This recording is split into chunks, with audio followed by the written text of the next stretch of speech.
우리가 계속해서 이제 민수기 말씀을 읽으며 또 우리 기도를 하고 있습니다. 민수기는 이스라엘 백성이 이 애굽에서 탈출한 후에 그 광야를 거쳐서 가나안 땅으로 가는 그 이야기를 기록한 말씀입니다. 그래서 이 가나안 땅은 오늘로 우리에게 말한다면 하나님 나라 천국이라 볼 수 있기 때문에 이 민수기의 말씀은 우리가 하나님 나라 천국을 가는 과정에 어떤 것이 필요한가를 잘 깨닫게 하는 그런 아주 귀중한 말씀입니다. 지금까지 우리가 여러 차례에 걸쳐서 이 말씀들을 가지고 은혜를 받았는데 이스라엘 백성이 가나안 땅을 향해 갈 때 그 필요했던 것들이 준비하고 필요했던 것들이 무엇이었는가 그걸 우리가 한번 다시 되돌이켜 본다면 가장 중요한 것은 역시 우리 하나님이신 것이죠. 하나님이 계셔야 천국 가는 것입니다. 그래서 이 이스라엘 백성을 하나님이 인도하셨죠. 그리고 또 필요한 것을 중간중간에 채우시고 공급하시고 또 가는 길에 외적으로부터 여러 가지 또 것들로부터 또 보호하시죠. 하나님께서. 그리고 이제 특별히 우리가 6장쯤 가면은 하나님께서 이스라엘 백성을 축복하시는 게 있습니다. 그래서 제사장 아론을 통해서 하나님의 복을 전달하시죠. 그래서 아론이 축복 기도를 합니다. 그래서 그 축복이 그 기도를 통해서 하나님의 축복이 이스라엘 백성에게 전달되는 그런 복을 받고 가야 된다는 것이죠. 그래서 이런 것들은 결코 오늘 우리의 신앙의 삶과 무관하다고 볼 수가 없습니다. 우리가 하나님 나라 가는 동안에 하나님이 천국까지 우리를 인도하신 줄로 믿습니다. 그리고 가는 과정에 또 필요한 것들을 건강도 주시고 또 물질도 주시고 이렇게 저렇게 필요한 것들을 또 채워주십니다. 그리고 또 하나님께서 여러 가지로부터 우리를 보호하시고 자연으로부터도 보호하시고 자연재해로부터도 보호하시고 뿐만 아니라 영적으로 사탄 마귀가 우리를 공격할 때도 예수 그리스도의 십자가의 은혜로 또 기도의 능력으로 성령의 검으로 하나님의 말씀 등으로 우리를 더 이렇게 보호해 주십니다. 그래서 우리가 그렇게 보호받으며 또한 하나님의 이 복을 또 우리가 받으면서 가는 겁니다. 그래서 매주 우리는 또 축복 기도를 받고 있지 않습니까? 예배를 통해서. 그래서 하나님의 은혜, 사랑, 그리고 성령의 교통하심, 이 복을 우리가 받으며 천국을 향해서 가고 있는 것입니다. 그래서 이런 것들이 참 꼭 필요한 것인데, 특별히 우리가 이제 인도하심은 하나님이 민수기에서 구체적으로 알려주신 게 구름 기둥과 불 기둥으로 인도하심을 또 보여주시고, 또 공급하시는 것은 만나와 메추라기로 또 공급하시죠. 그래서 이렇게 하나님이 가장 중요하다. 우리 천국 가는데 이것은 우리가 결코 잊어서는 안 될 말이고요. 그 다음에 또 하나님께서 다 하시지만 우리가 또 잘 따라가야 되지 않겠어요? 우리 사람이 하나님이 이끄신 대로 잘 따라가야만 하나님 나라 갈 수 있습니다. 그래서 인간들이 무엇을 해야 되는가 하는 것이 또 민수기에 같이 나오고 있는데, 우리가 첫 번째 읽었을 때 먼저 하나님은 이제 개인적인 지금 가는 게 아니라 이스라엘 백성 공동체가 가는 거죠. 그래서 우리도 지금 개인적으로 구원이긴 하지만 그러나 하나님은 교회를 세우신 것입니다. 교회를 세우신 거예요. 그래서 교회를 통해서 이렇게 보호하시고 공급하시고 교회를 또 축복하시고 교회를 통해서 막 이렇게 인도하시면서 우리를 데려가시는데, 이 교회 공동체라는 걸 우리가 생각할 때 이스라엘 백성 공동체는 맨 처음에 필요한 것이 조직이었다는 것이죠. 조직. 그래서 진을 이렇게 짜고 또 진영을 갖추고 하지 않습니까? 그래서 이 조직이 참 중요하구나 하는 걸 우리가 깨달아야 됩니다. 그래서 신약에서도 교회가 처음 생길 때 조직부터 갖춘 걸 우리가 알 수가 있죠. 12사도 중에 하나가 빠졌다고 그래가지고 또 그죠? 미리 서로 제비뽑기 해가지고 그런 것들을 세우는 것. 그래서 이 조직을 무시하면 안 된다는 것이죠. 항상 왜 공동체는 조직이 없으면 움직여지지가 않은 거예요. 다 중구난방이고 다 제멋대로 되기 때문에 조직체가 필요한 것입니다.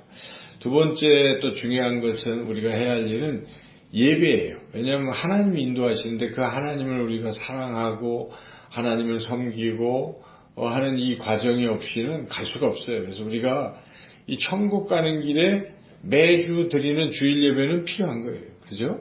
예배를 통해서 우리가 하나님을 기쁘시게 하고 하나님을 만나고 이런 과정들이 굉장히 중요한 것이죠. 그래서 그런 말씀들이 이제 잘 나와 있죠. 레위 지파가 중요하게 여김받고 그 레위 지파가 하나님을 예배하는 데에 이런저런 거 준비하는 이야기들이 많이 나옵니다. 그리고 또한 갑자기 이제 성막을 이렇게 다 완성한 다음에 예물 드리는 이야기가 한 중간에 나옵니다. 그래서 이것은 헌신과 어떤 그런 걸 말하는 것이죠. 그래서 우리가 하나님 앞에 헌신하는 그런 것도 또 중요하다.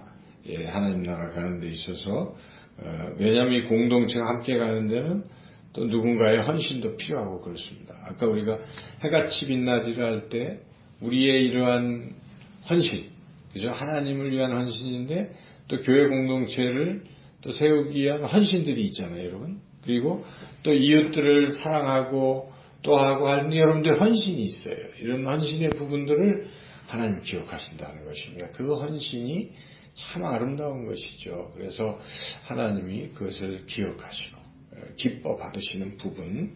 자, 그래서 우리가 하나님 나라 가는 길에 누군가의 이런 헌신을 통해서 이루어지는 것이기 때문에 헌신도 중요하다. 그리고 또 나왔던 것이 이 거룩함이 상당히 많이 강조되는 걸 우리가 알 수가 있죠. 정결함, 그리고 유월절 어린 양의 유월절 지키는 것도 나오죠. 이게 다 정결, 거룩함과 연관이 있어요. 그래서 항상 우리는 하나님 나라 갈매에 있어서 이 거룩함에 힘쓸 필요가 있다는 것이죠. 늘 회개하고 또 성화의 삶을 살아가는 것이 매우 중요하다는 것을 우리가 그동안 또 배웠고, 그 다음에 또 하나 중요한 게 있어요. 지난 11장에 뭐가 나왔냐면 우리가 가는 길에 욕심을 버려야 됩니다.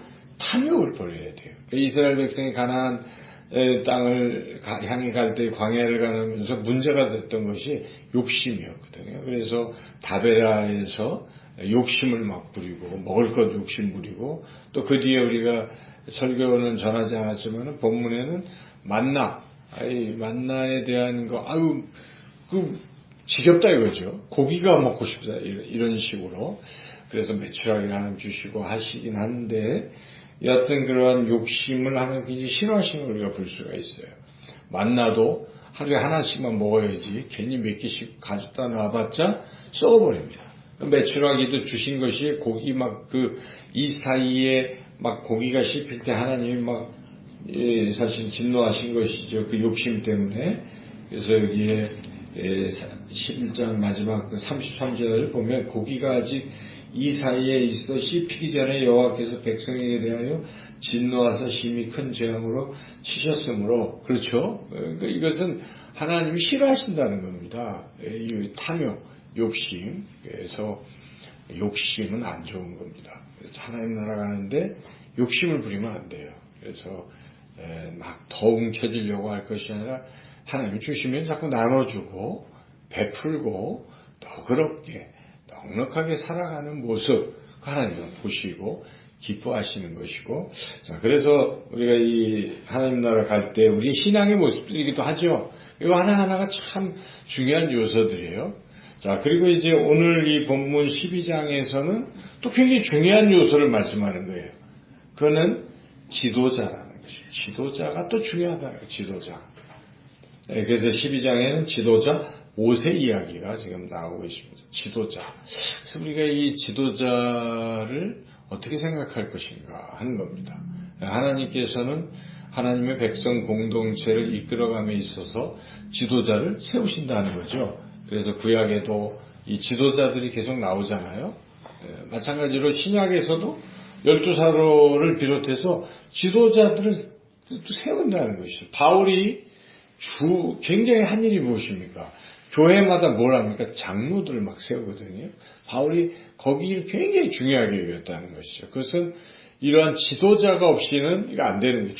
조직도 있어야 되는데 그 조직을 이끌어갈 지도자가 필요한 것이죠. 그래서 지도자를 잘 세워야 된다는 것입니다. 그래서 여기에 지도자 이야기가 나오는데 이 지도자는 결국 하나님이 세우신 것입니다. 모세도 하나님 부르셨고 모세의 뒤를 이은 여호수아도 하나님 부르신 것입니다. 그래서 지도자는 하나님이 세우시는 것이죠. 12사도도 누가 세우셨습니까?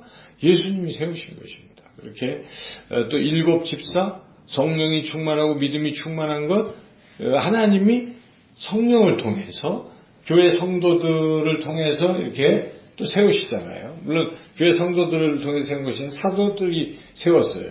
신약에서는 초대교회에서는 사도들이 이렇게 7명 뽑았습니다. 그래서 그와 같이 우리가 이 지도자를 잘 세워야 되는데 그것은 지도자는 하나님께서 세우신다는 것을 우리가 늘 잊지 말아야 되겠습니다. 그리고 이 하나님 세우신 지도자를 하나님의 사람이라고 또 칭하는데 이 하나님의 사람인 지도자 모세를 어떻게 대했어야 됐는가 잘못된 예를 12장에서 말씀하고 있죠. 그래서 이 12장에 보면 이 모세의 형 아론 누님 미리암이 어떻게 이 모세를 대했는가. 나이도 어리고 하니까 뭐 좀 그랬다는 것이죠. 근데 이 미리암도 사실 영성이 뛰어난 사람이에요. 출애굽기 15장에 보면 이 출애굽하고 홍해 바다가 갈라지고 나오고 나서 미리암 창가가 나오는 거죠. 미리암이 그걸 뭐 찬양하는 그 정도로 미리암이 여장부였고 아주 영성이 뛰어난 사람 미리암. 그리고 아론은 대제사장입니다. 소위 그러니까 제사장 가문의 그 시조나 마찬가지죠. 하나님이 이렇게 세우셔서 자자손손 하도록 그러니까 굉장히 중요한 위치에 있는 사람들이죠. 그렇지만 하나님이 택하신 사람은 모세였습니다. 지도자는 모세로 세우시고 모세를 통해서 이걸 지금 하나님 말씀하시고 직접 대면하시고 쭉 진행하고 있는데 미리암과 아론이 어떻게 했습니까? 시기심이라는 것입니다. 너만 지도자다. 이래서 비방했다는 것이죠. 근데 뭐 구수 여자를 취하였기 때문에 비방했다. 물론 이게 계기가 된 것이고 그 전부터 이 마음에 뭐가 있는 거예요? 시기심이 자꾸 있는 거예요. 아니 동생인데 뭐 하면서 이 사람이 시기심이 쌓이다 보면 결정적인 어떤 순간을 만날 때 이게 딱 표출이 된 것입니다. 그래서 터진 것이죠. 드디어 속내를 드러낸 것입니다. 미리암과 아론이 모세를 비방했다는 것이죠. 오늘날도 그렇게 비방할 수가 있잖아요. 비방하는 여러 교회들을 보면 이런 일이 벌어지고 있다는 것이죠. 자, 그런데 이렇게 비방하는 것에 대해서 하나님이 어떻게 생각하시는가 하는 게 참 중요합니다. 오늘 본문에 하나님은 어떻게 하셨습니까? 굉장히 진노하셨습니다. 그래서 하나님께서 미리암과 아론을 불러가지고 야단을 치십니다. 먼저 야단을 치시는 게 8절이죠. 8절 읽어보겠습니다. 8절 9절 구하는 내가 대면하여 명백히 말하고 은밀한 말로 하지 아니하며 그는 또 여호와의 형상을 보고는 너희가 어찌하여 내 종 모세 비방하기를 두려워하지 아니하느냐 여호와께서 그들을 향하여 진노하시고 떠나시매 이와 같이 하나님 진노하신다는 것입니다. 내가 세웠는데 니네들이 왜 내 종 모세 비방하는 것을 겁도 안 내고 두려워하지도 않고 비방하느냐. 그리고 진노하시고 그 중에 미리암이 아마 더 세게 비방을 한 것 같아요. 제가 볼 때. 아론 둘 다 비방을 했는데 아론은 있고 미리암이 본보기에 걸린 거죠. 그래서 미리암이 이제 뭐 살이 썩어 들어가는 나병에 걸려가지고 이제 이렇게 됐다는 것이죠. 자, 그렇게 해서 이 하나님이 여기에 대해서 징계를 하셨다 하는 이 부분을 우리가 보면서 그건 하나님의 마음입니다. 하나님이 이렇게 하시는 거죠. 하나님이 지도자를 세우시고 또 지도자가 잘못됐을 때는 하나님이 심판하시는 것입니다. 모세에 대해서 하나님이 심판하셨어요. 나중에 모세가 잘하다가 괜히 반석 의심하고 또 자기를 과시하려고 뭐 말로 하라고 한 걸 자기 지팡이로 막 두 번씩이나 두들겨내고 막 이런 식으로 했기 때문에 하나님께서 안 되겠다. 너는 가나안 땅 갈 수 없고 그냥 여기서 끝난다. 보기만 해라. 뭐 이래가지고 끝났잖아요. 그러니까 그 부분에 대해서는 하나님이 하신 거예요. 그래서 이렇게 하나님이 하시는 부분들이 있다는 것이죠. 그래서 그런 면에서 이렇게 비방하고 그러면 안 된다 하는 것이죠. 자, 그런 것을 우리가 깨달아야 되고, 두 번째는, 그런데 이 모세처럼 지도자는 또 어떻게 해야 되는가? 지도자는 자기를 비방한다고 그럴 때 어떻게 해야 되겠는가? 막 너는 하나님의 징계를 받을 거야 하고 막 대놓고 맞대응을 해가지고 싸우고 그래서 될까요 안 될까요? 그것도 안 되는 겁니다. 여기에 모세의 이 태도를 또 지도자들은 본받아야 되는 것이죠. 모세가 어떻게 합니까? 미리암과 아론이 막 비방하고 할 때에 뭐 흥분하거나 대적하거나 뭐 화를 내거나 이러지 않았다는 것입니다. 모세는 그렇게 해도 엎드리는 것으로 볼 때 이것은 모세가 하나님 앞에 기도한 것이고 맞대응하는 것이 아니다 하는 것이죠. 그래서 여기에 그러한 모세의 모습에 대해서 민수기 저자는 어떻게 평가하고 있습니까? 모세가 온유하다 이렇게 평가하는 것입니다. 3절을 읽어보겠습니다.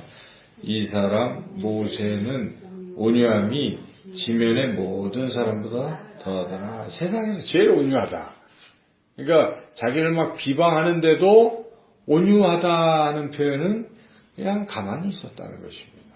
그래서 우리가 이거 본받아야 되는 겁니다. 지도자는 자기가 비방을 받을 수 있지 않겠어요? 예. 그럴 때 어떻게 됩니까? 일일이 맞대응을 하고 화를 내고 이래버리면 안 돼요. 예. 그래서 한 국가의 대통령도 자기를 뭐 비방하고 그래도 이렇게 더 여유가 있을 필요가 있어요. 그거 가지고 일일이 막 하면 안 됩니다. 그래서 또 하물며 교회의 지도자는 그래야 되는 거예요. 나를 막 비난하고 그래도 거기에 대해서 성을 내거나 또 화를 내거나 분을 품고 이러면 안 된다는 것입니다. 그래서 이건 우리가 목회자부터 시작해서 이거 본받아야 돼요. 그래서 이 신약에 넘어가도 바울이 이 디모데를 교육할 때 뭐 다른 사람 너의 연수함을 없이 여기지 말라 하는 것도 있지만 목회자는 또 특히 장로 세울 때는 뭐 성내거나 이러면 안 된다는 것입니다. 성내는 사람은 안 된다. 화를 내고 그래서 부드러운 마음을 가질 필요가 있어요. 지도자는 항상 부드러워야 됩니다. 그래서 어떤 일에도 화내고 바로 즉각적으로 반응하고 하는 것은 자제해야 돼요. 항상 일단 참고 기도하고 이럴 필요가 있다는 것입니다. 여러분 평소에는 온유한 사람도 누가 날 욕하면 어떡합니까? 다 뿔나기 마련이에요. 그죠? 자기 칭찬할 때 누가 화를 냅니까? 그죠? 자기한테 아무 말도 안 하고 화 안 내요. 그런데 나를 욕했다, 뭐 소문을 듣거나 또는 뭐 대놓고 욕을 하거나 이러면 뭐 흥분하는 거예요. 이게 보통 사람이라는 것입니다. 그렇지만 지도자라고 하면 그 순간에도 참을 수 있어야 된다는 것입니다. 예수님이 그러셨고 스데반 집사님이 자기를 막 그래도 돌로 쳐서 죽는 순간에도 온유함을 잃지 않는 것을 우리가 알 수 있지 않습니까? 그래서 이제 그럴 필요가 있어요.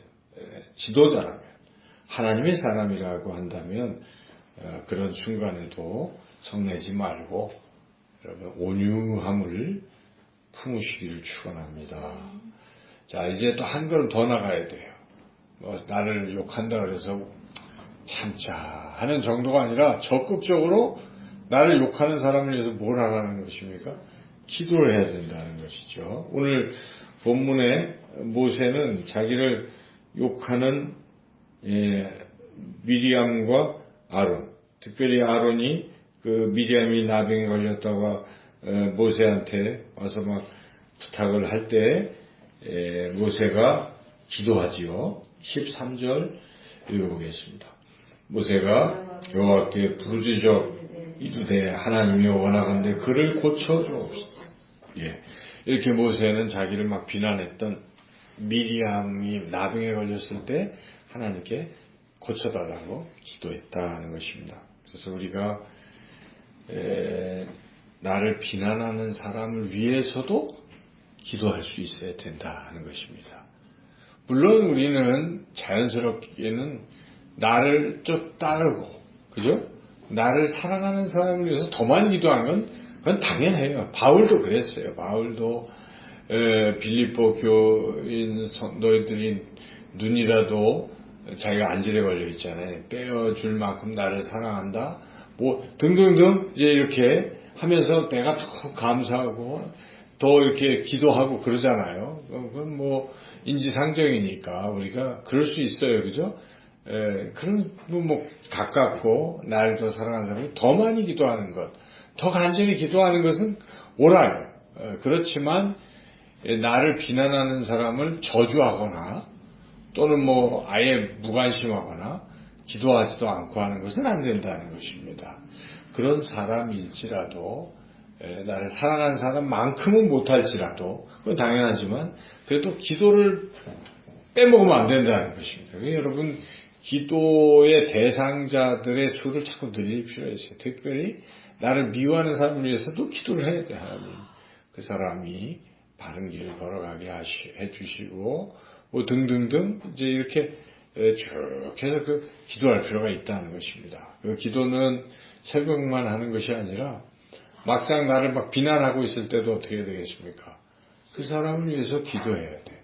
스데반 집사님이 돌로 자기를 쳐서 죽이는 사람을 위해서 죽어가면서 주여 저들의 죄를 용서하소서 기도했습니다. 이 기도는 사실 스데반 집사님은 예수님이 하신 걸 생각한 것이죠. 예수님도 자기를 칼로 이렇게 창으로 찌르고 했던 십자가에 못 박던 로마 병정들을 위해서 뭐합니까? 기도합니다. 주여 아버지여 저들의 죄를 용서하소서 돌리지 마소서 이렇게 기도하는 모습을 우리가 볼 수가 있죠. 그래서 우리도 그렇게 해야 되고 바울은 이 원수를 위해서도 기도하라. 우리 예수님께서도 원수를 사랑하라, 기도하라 말씀하셨습니다. 그래서 우리는 비방하는 사람조차도 위해서 기도해야 된다. 오늘 말씀입니다. 이렇게 우리가 하나님 나라 천국을 향해서 우리가 가고 있는 이 인생길에서 하나님은 우리를 교회의 지도자로 이렇게 세워주셨어요. 그렇죠?